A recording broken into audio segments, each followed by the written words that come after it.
Amen. Jesus loves to hear the sound of praise. And we'll say that again. Jesus loves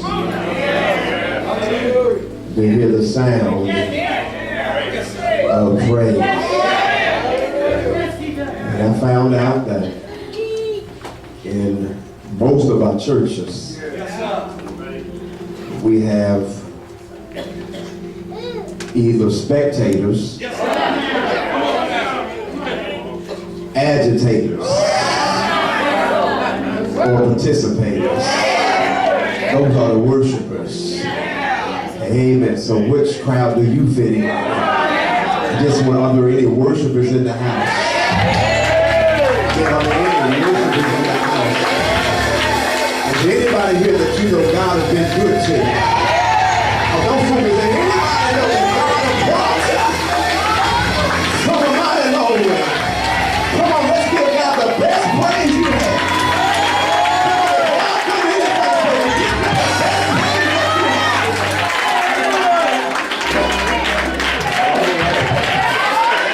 Looks like we got some participators in here. All right, all right. Hey, Brother Andre, great friend, for that presentation, and to all of our members of the clergy, and to the officers of both churches, and to all of God's children, to our honorees today. Amen. The one and the only.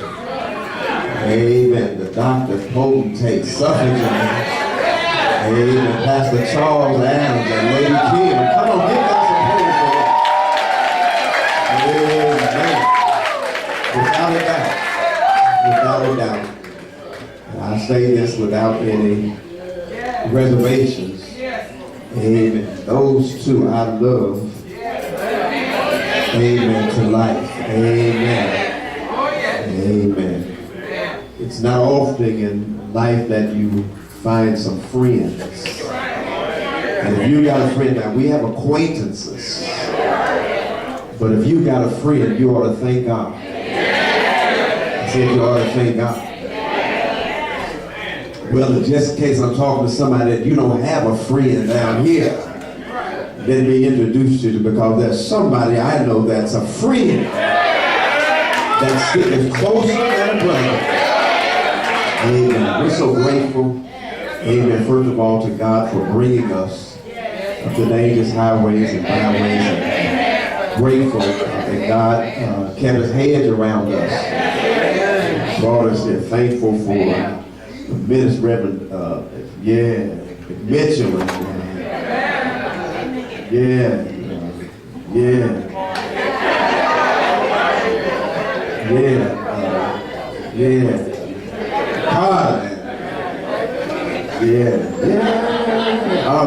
You minister music. Amen. Sure, man. Any other ministers out there want to be? I mean, anybody. Amen. Thank God for them, and thank God for a portion of them. Our deacons that have traveled with us, our ushers, amen, who are back there, praise the Lord, thank God for you. Amen. Can't we just give God some praise for our music?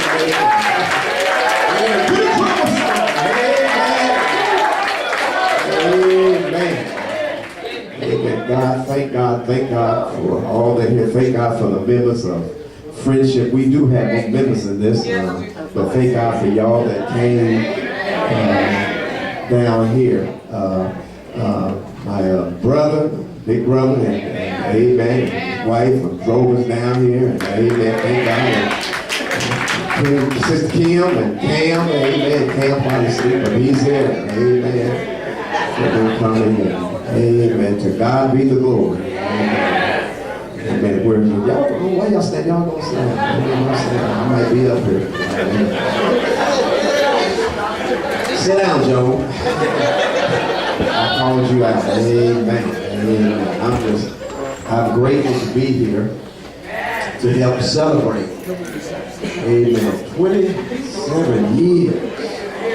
Man, that's a long time, y'all. Amen. Amen. 27 faithful years of pastoring. Amen. That's a blessing. Amen. Today, when the pastor in the church stay together for 20-something years, that's a blessing. Amen. And Pilgrim Rest, you are tremendously blessed.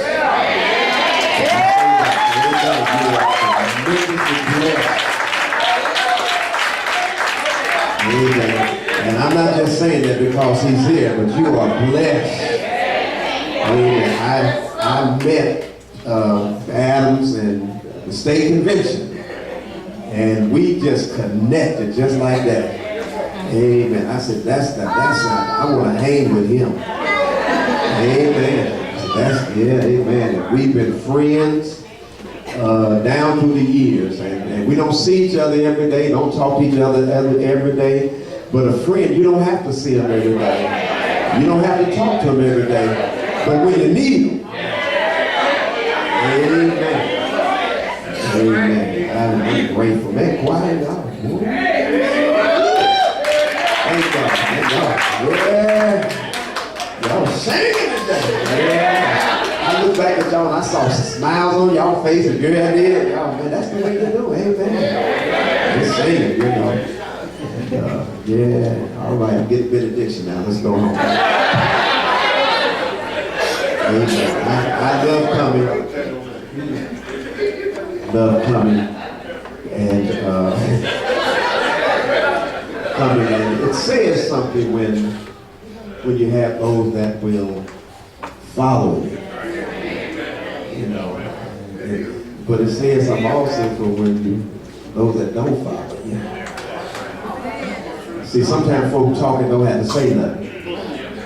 Amen. Amen. But God is good. God is good. Amen. So we're certainly appreciative. I'm just glad to be here. Let you celebrate, and I know next week it's gonna be awful. Amen. Amen. And shoot. Y'all looking good over there. Ain't they looking good?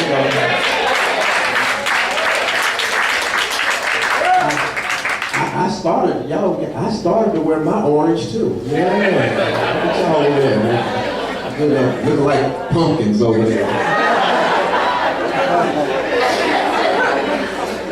I'm just kidding. I know my colors. Amen. Amen. I promise you, I won't be long. I won't be long, but this y'all are perhaps preachers that are here. I saw another young. Amen. It's good to see them here. If you have your Bibles, will you turn with me to the book of the going out, the book of Exodus. I want to read from the 14th chapter of the book of Exodus. You can read the entire chapter in your leisure. I want to just read from verse number 15. And when you found it, when you say amen. Exodus chapter 14, beginning at verse 15. And the Lord said unto Moses, wherefore criest thou unto me? Speak unto the children of Israel that they go forward. But lift thou up thy rod, and stretch out thine hand over the sea, and divide it. And the children of Israel shall go on dry ground through the midst of the sea. He tells them, go forward. That's what I want to preach about. I want to preach about going forward in the midst of adversity, going forward in the midst of adversity. I will begin this message this morning by asking a question. I wonder, is there anybody in the house this morning that have ever found yourself in a predicament, a situation that is unpleasant, troublesome, dangerous, and possibly distressful? Has there ever been a time when you found yourself with your back up against the wall? Found yourself between what they used to say a rock and a hard place. Felt yourself all boxed in by certain circumstances. 1 minute you're doing good. 1 minute you're doing fine. Everything seemingly is going okay. Seeming to be going great, and the next minute you are bombarded by everything that could possibly go wrong. Well, you're in good company. Not only are you in good company, but you're in the right place at the right time. Because this is how the children of Israel found themselves in the text. After 430 years in Egypt, 430 years in Egyptian bondage, after enduring the pains of slavery, after being under hard taskmasters, making bricks without straw, here they are now finding themselves in a tight and a tough situation. I don't know how you feel about it, but all of us at some time, at some point in our life, things could be going well, but then all of a sudden, you find yourself in a tough situation. The time of the text, Israel, the Lord has already heard their cry. That's a good news, y'all. And let you know that God will still hear your cry. God had already called Moses from the backside of the desert and told Moses, take off your shoes, for the ground that you're standing on is holy ground. Do I have any Bible readers in here? God had already called him to tell Pharaoh, you tell Pharaoh to let my people go. God had already called the 10 plagues to fall on Pharaoh and the Egyptians. He had already made it possible for the children of Israel to get out of Egypt. Amen. Y'all missed your shout. Because if we be honest in here, there was a time when all of us was in Egypt. And if it had not been for God that was on our side, we still be in Egypt. Well, some of y'all don't. Egypt is really sin. And there was a time, y'all, when all of us found ourselves in sin. Amen. Sinking to rise no more. But is there anybody here glad that one day you met a man named Jesus who delivered you and got you out of Egypt, brought you on to the promised land? Here they are. They got out of Egypt. So now they're encamped by the Red Sea. This was, the Red Sea was one of the greatest miracles besides the resurrection of Jesus Christ is in the Bible. Greatest miracle that most of us know about. There are too many of us, and all of us in here, that if you're at least 40, 50 years old, amen, you know about this miracle. Amen. Everybody 50 years and over, you know about the dividing of the Red Sea. Because a lot of us saw this even before we heard about it. A lot of us saw this, what's his name? Cecil DeMille, you know, had a movie called The Ten Commandments. And you've seen that, you know, before you even read about it. And so here they are. Here are the children of Israel. They now have been set free. Amen. And they are now basking by the Red Sea. Pharaoh has let them go. But now he changes his mind. Let him go, change his mind, and now he's coming after them. Gathers up his army and says, we've got to catch up with those Israelites. And watch this, y'all. And he comes after them not because he's to be kind to them, but he chases after them to kill them. Listen, y'all, they're on their way. Watch this. They're on their way to a blessing. They're on their way to something better. And Pharaoh is trying to block their blessings.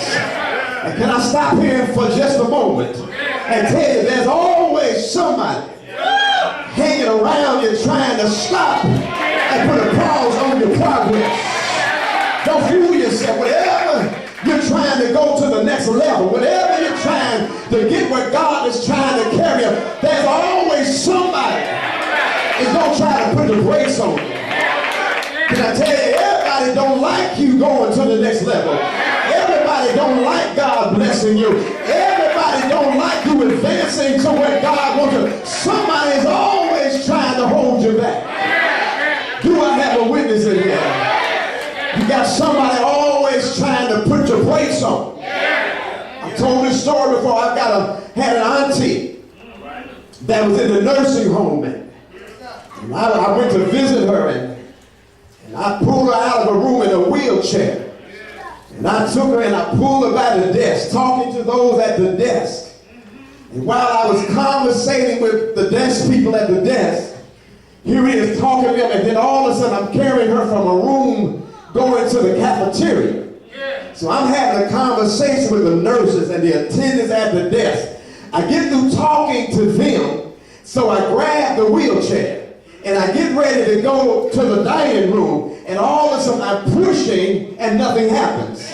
Now I just left the bedroom trying to get to the dining room where she can get some food. I stop off at the desk for just a few moments, and so I'm taking off, and all of a sudden nothing happens. But then I discovered while I was at the desk, somebody put the brakes on. Do I have a witness in here? Because somebody didn't want her to get to something better in the line. Do I have a witness in here? You got to be careful, because on your way to your blessing, somebody will always try to put the brakes on. Y'all ain't in here. Amen. Here they are. Pharaoh let them go. But now Pharaoh is trying to stop them from getting their blessing. Yeah, here they are. They're out of Egypt, but not in the promised land. Here they are. They had left their past, but not entered into their promise. Amen. They're halfway between their past and their promise. And I don't know who I'm talking to this morning in the church today, but some of y'all are stuck between your past and your promise, because you allow somebody else to keep you where you are instead of you. God ain't talking to me in here. You got God don't want you to stay where you are. You don't have a witness in here. God is a God of progression. And God does not want any of us to park where we are. And some of y'all been parking too long. You need to get out of that parking position and put it in drive and go where God. Am I talking to anybody in here? God's got something for you. Here they are. They're on their way.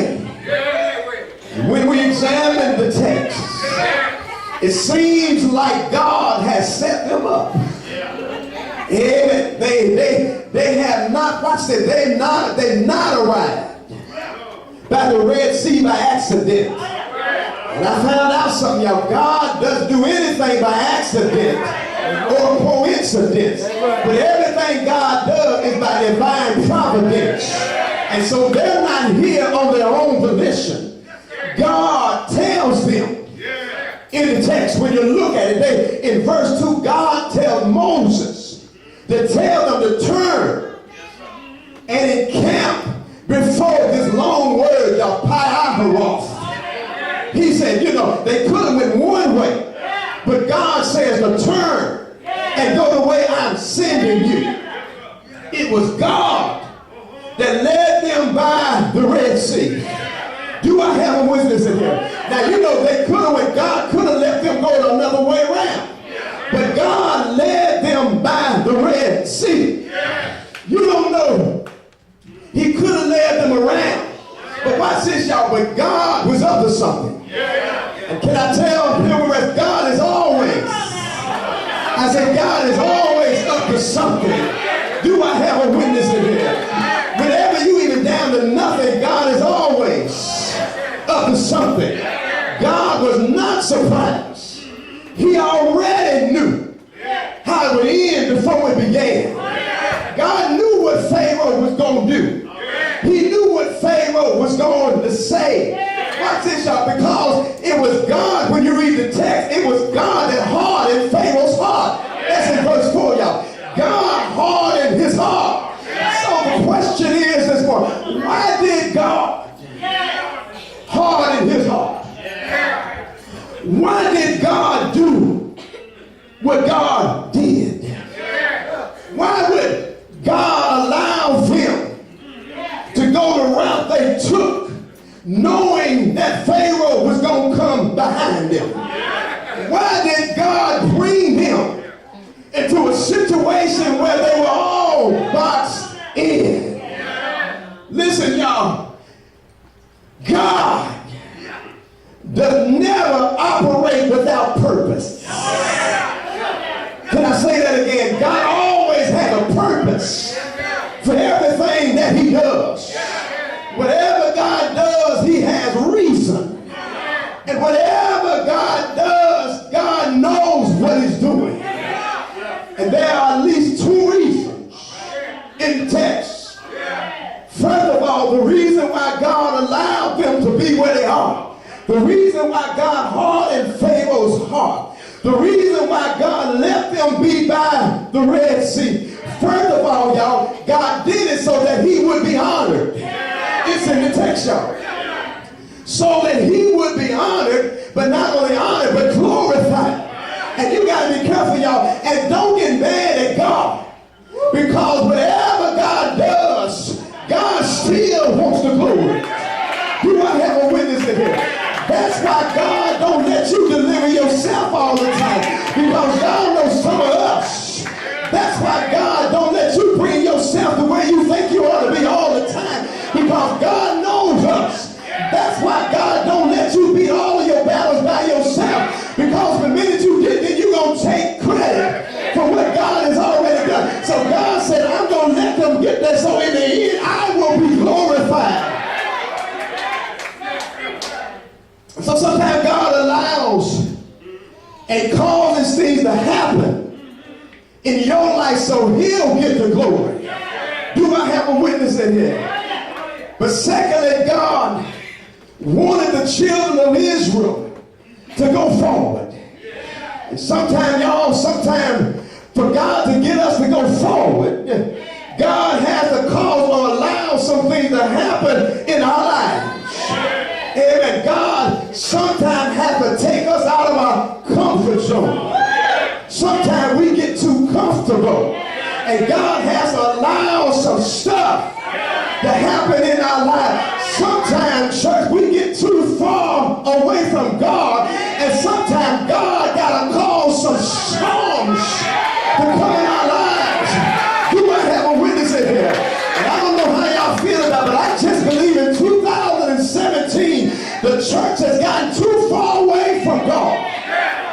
Yeah. And God may have to allow a storm to come to bring us back to him. Do I have a witness in here?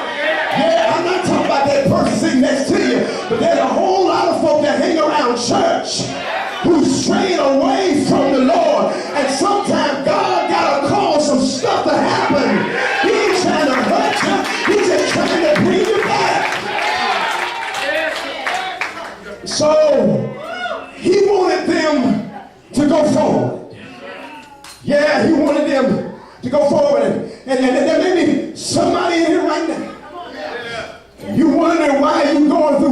going through. You wonder why you suffering the way you suffering right now. You wonder why you having problems in your life. Well, I just stopped by this church to tell you, you ought to start shouting. I said you ought to start shouting. Don't cuss God, but you ought to start shouting, because sometimes y'all God is trying to set you up for something better than you are. Trying to take you a little farther than you are. Sometimes God is trying to get the best out of you. And sometimes the only way God can get the best out of some of us, he got to let us go through something. Here they are. I'm about through y'all. They're at the Red Sea. And Pharaoh's army is right behind them. Yeah. And what do the Israelites do? I'm glad y'all asked me. Here they are. Yeah. Here they are at the Red Sea. Mountains on both sides. Pharaoh's army coming behind them. And the children of Israel act just like, just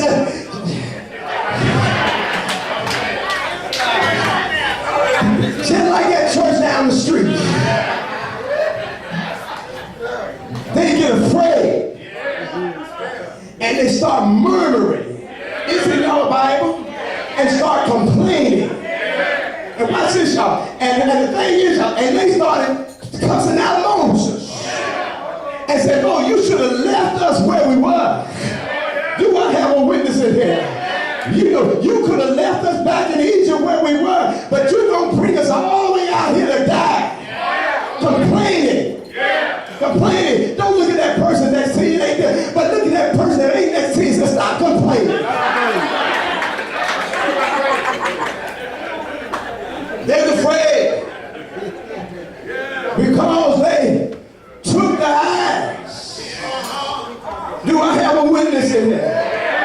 Yeah, because they had their eyes on the Egyptians instead of them having their eyes on God.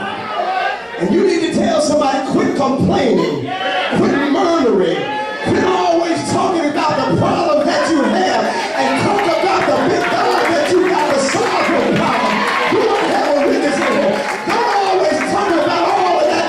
Talk about the big God that you got that's able to handle the problem that's going on in your life. Stop complaining.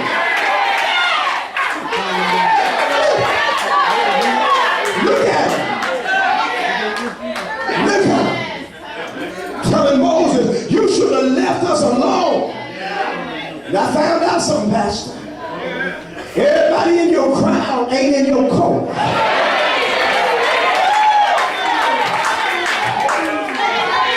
Y'all put that in your smoking pipings. Everybody in your crowd ain't in your corner. Because when the going got rough and the hills got hard to climb, they started talking about it, complaining and murmuring to Moses. And I don't mean no harm, but we got too many complainers in the church. I said we got too many complainers in the church. And I don't know what you got to complain about. I said I don't know what you got to complain. Let me just give you a few reasons why you are not complaining. Didn't God wake you up this morning? I said, didn't God breathe you from a mighty long way? Oh, I ain't got no help in here. Didn't God put food on your table? Didn't God give you activities in your limbs? Didn't God let you put one foot before the other foot? Why are you complaining? Didn't God woke you up clothed in your right mind? And you got the nerve to start complaining. Shame on you.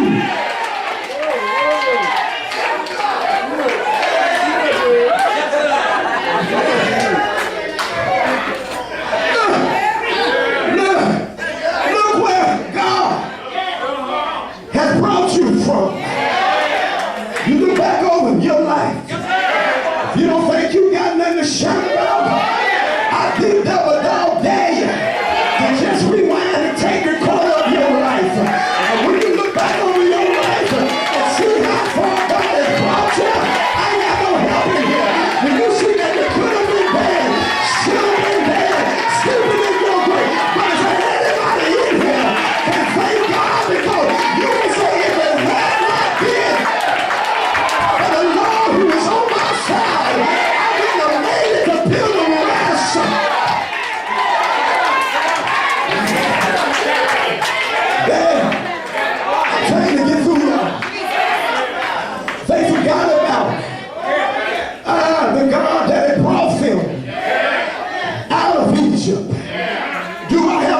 listen here. Sometimes, y'all, we get too spiritual amnesia. We forget all about the God that brought us from a mighty long way. Tell y'all the only reason I'm here today and I can stand and shout is because I know the same God that did it for me back here is the same God that can do it today. Is there anybody in here got any history with the Lord? Is there anybody know what God has done for you some time ago? But tell your neighbor, he's the same God yesterday, today, and forever. Do I have a witness? Yeah. If God brought us out of our sins, he's able to bring us out of every situation. Do I have a witness?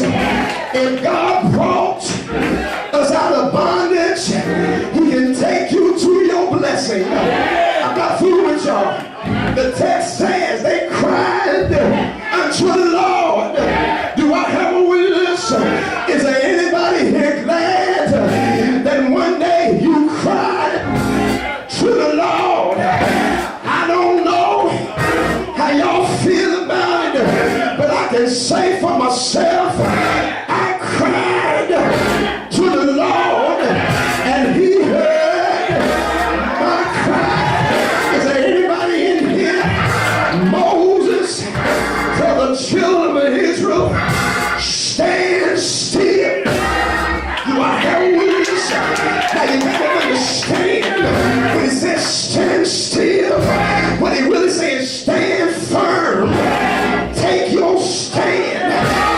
Trust in the Lord. I don't care what happens when you know who you are and you know whose you are.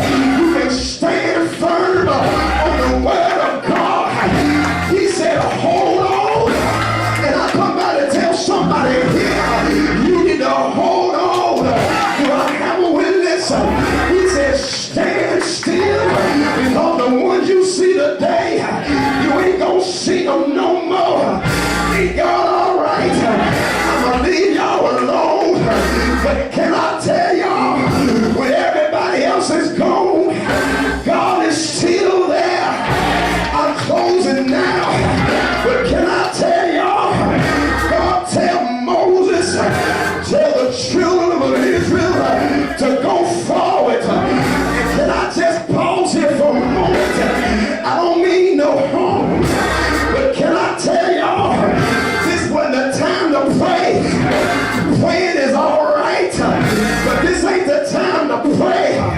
It's all right to pray, but when you get through praying, you ought to do something. Do I have a witness? It's all right to pray, but when you get through praying, it's time to move forward. Ain't God all right? Yeah, I know I'm gonna get in trouble, but there are some things that you ought not keep on praying about. Can I tell y'all? Don't throw me out, Pastor, but there are some things that you ain't got to keep on praying about. If it's in the will and the way of God, why you got to keep on praying about it? The Bible says, honor your pastor. You ain't got to pray about that.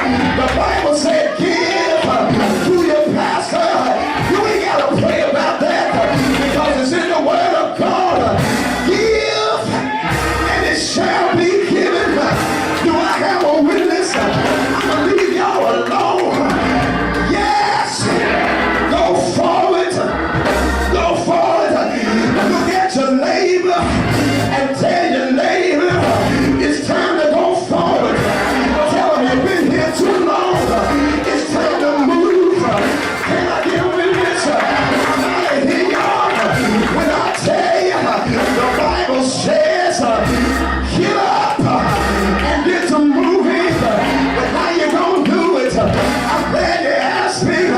The Lord told Moses, you ought to have been there